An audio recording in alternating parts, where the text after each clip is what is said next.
Assalamualaikum warahmatullahi wabarakatuh. Anak-anakku yang soleh dan soleha, pada hari ini kita akan belajar tentang pelajaran 3 materi cita-citaku menjadi anak soleh. Materinya, orang jujur disayang Allah. Jujur adalah suatu sikap yang lurus hati, menyatakan yang sebenar-benarnya, tidak berbohong atau berkata hal-hal yang menyalahi apa yang terjadi. Jujur dapat diartikan tidak curang, melakukan sesuatu sesuai dengan aturan yang berlaku, dan lain sebagainya. Jujur juga bisa bermakna kesesuaian antara niat dengan ucapan dan perbuatan seseorang. Sifat jujur sangat penting dan harus dimiliki oleh setiap individu.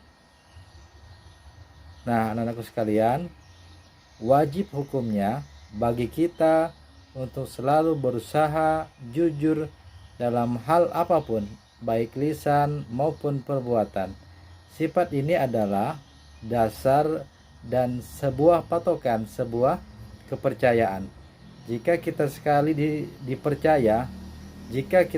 dipercaya, orang lain akan mempercayai kita dan menilai kita seterusnya. Anak sekalian, ada ungkapan yang mengatakan bahwa kejujuran itu mahal. Kejujuran memang sangat mahal. Itulah mengapa berkata jujur terkadang terasa sangat berat. Kejujuran dapat membuat orang lain tenang dan senang, walaupun kadang ada juga yang merasa sakit. Ada juga kejujuran yang membuat kita dibenci karena merasa terganggu oleh sesuatu yang salah yang sudah dilakukannya. Nah, hari ini Bapak akan menjelaskan tentang jujur kepada Allah Subhanahu wa taala. Kemudian yang kedua, jujur kepada diri sendiri, dan yang ketiga, jujur kepada orang lain.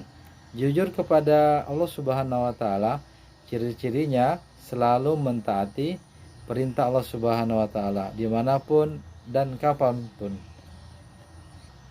Ciri-cirinya selalu mentaati perintah Allah Subhanahu wa taala dimanapun dan kapanpun. Ada beberapa contoh sikap jujur yang dapat dilakukan di sekolah. Antaranya, 1. Mengerjakan tugas yang diberikan guru dengan penuh tanggung jawab. 2. Tidak menyontek ketika mengerjakan ulangan. 3. Melaksanakan piket sesuai jadwal. Yang keempat, berbicara atau menyampaikan hal yang benar. Selanjutnya, mengembalikan barang yang dipinjam.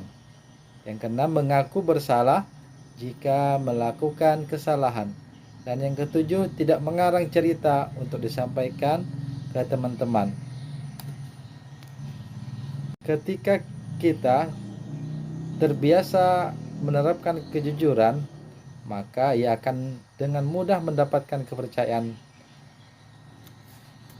Sebaliknya, jika kita selalu berbohong, maka kita tidak mudah dipercaya orang lain. Contoh perilaku jujur kepada Allah Subhanahu wa taala. Yang pertama, melakukan segala perbuatan ibadah ikhlas hanya karena Allah Subhanahu wa taala. Yang kedua, tetap menjauhi larangannya walaupun tidak ada satupun orang yang mengetahuinya. Sedangkan jujur kepada orang lain, semua orang pasti pernah berjanji. Misalnya seorang siswa berjanji kepada bapak atau ibu gurunya akan menyerahkan tugas PR pada hari dan tanggal tertentu. Bila siswa tersebut memenuhi janjinya, maka gurunya akan senang dan memberikan pujian. Apa yang terjadi jika siswa tersebut tidak menepati janjinya? Demikian penjelasan Bapak tentang jujur. Assalamualaikum warahmatullahi wabarakatuh.